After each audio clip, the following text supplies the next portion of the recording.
For the longest time, fashion was more than just clothes. It was a compass. It pointed the way forward, telling us what was coming next. But something changed in 2025. It feels like that compass just stopped working. And instead of a map to the future, fashion has become a mirror, just showing us what's already here, what's already popular. I mean, think back. For decades, it was this very deliberate top-down world. A few key designers, a few powerful editors, they were the ones who set the rhythm for everyone else. They told us what the next season would look like, and that was that. And through that, fashion became this powerful signal.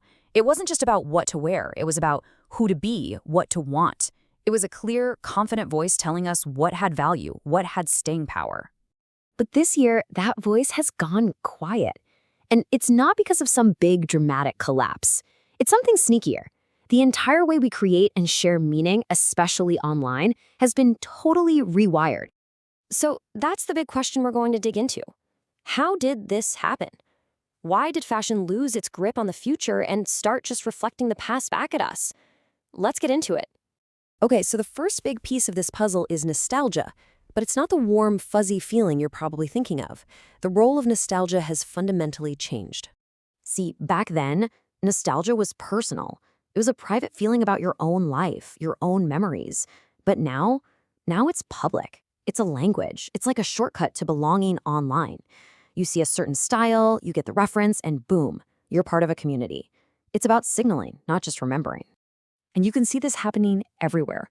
Brands aren't so much inventing new things as they are digging up their greatest hits. I mean, look at the Chloe Paddington bag, a total icon from the 2000s, now back on the shelves. Or Celine, bringing back a new version of its luggage tote from 2010. It's this clear pattern. They're excavating their own history instead of writing a new chapter. And here's the data that really drives it home. According to Bain & Company, the number of truly new IT bags being launched has dropped by a massive 75% in just the last few years. So this obsession with the past, it's not just a trend, it's a reaction to a genuine crisis of new ideas. So if nostalgia is the new language, what's powering it all? Well, that would be the algorithmic engine of social media. This is where the old gatekeepers got replaced. The old system was so straightforward, right? A designer had an idea, an editor approved it, and then we bought it. But the new model? It's complete chaos. Some user on TikTok or Instagram mashes up a few old styles, the algorithm notices people are responding, and it pushes it to millions. All of a sudden, the brands are playing catch-up to a trend they had nothing to do with. The power isn't in the corner office anymore. It's with the crowd. And that's because the consumer has fundamentally changed, especially Gen Z. They don't really care about the old status symbols. This report from Bain says it all. They're looking for cultural relevance. They want brands that help them build their own identity, not just buy into a prepackaged one.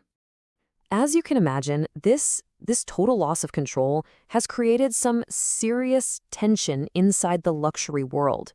They can't control the story anymore, and the data shows this massive disconnect growing between the brands and their audience. Just look at these numbers. It's pretty staggering. Since 2022, 20 million active consumers have just left the luxury market entirely. They're gone. And what about the ones who stayed? Well, 70% of them are unhappy with the in-store experience. The very thing that was supposed to make luxury feel special is now a point of frustration. And here's the real kicker. A full 90% of people feel like the experience is basically the same no matter where they go. That unique feeling, that specialness that justifies the price tag, it's just disappeared. This chart basically tells the whole story. The price of an iconic bag has jumped up 60% since 2019. At the same time, real innovation, those new hero products, has cratered by 75%. So you're being asked to pay way more for what exactly? For a lot of people, that math just doesn't add up anymore. So all of this leads us to the biggest question of all. If the old institutions aren't in charge of defining what's cool or important anymore, then who is? I think when you boil it all down, it comes to this. Authority, which used to be built on things like expertise, history, a consistent point of view, has been completely replaced by attention. And attention is just measured in clicks and views. It's not about what's good, it's about what's popular. So who holds the power now? Is it the faceless algorithms themselves? Is it the millions of individual creators who figure out how to game them for a moment? It's a question without an easy answer. And maybe the most unsettling part of all of this is the speed. We're in a world where entire cultural moments can be born, go viral, and die in the span of a few weeks. What does that do to us? What happens when culture moves so fast that we don't even have time to figure out what any of it actually means?